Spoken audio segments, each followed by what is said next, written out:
सुनिए जी, यह श्यामलाल बहुत चालाक आदमी है।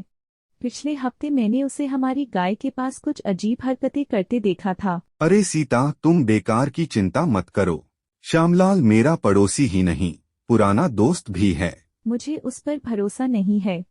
वह हमेशा दूसरों की चीजों पर नजर रखता है। तभी दरवाजे पर दस्तक होती है। रामलाल दरवाजा खोलता है।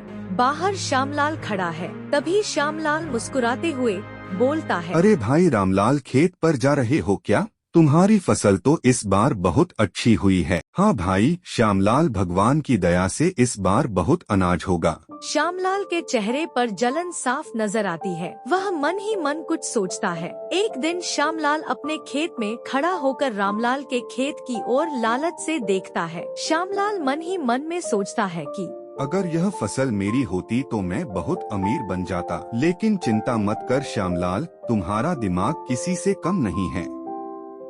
वह एक चालाक योजना बनाता है। आधी रात को वह रामलाल के खेत से फसल चोरी करने की सोचता है। आधी रात में श्यामलाल धीरे धीरे रामलाल के खेत में घुसता है।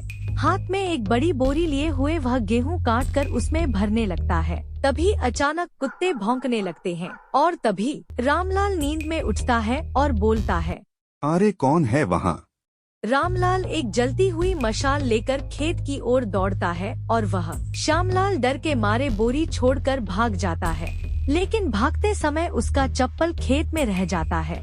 जब सुबह होता है तब गांव की चौपाल पर जहां गांव के लोग इकट्ठा हुए हैं और रामलाल सरपंच से न्याय की गुहार लगाता है। सरपंच जी, रात को कोई मेरे खेत से फसल चुराने आया था और यह चप्पल वहीं मिली है। सभी गांव वाले श्यामलाल की ओर देखते हैं। श्यामलाल घबरा जाता है।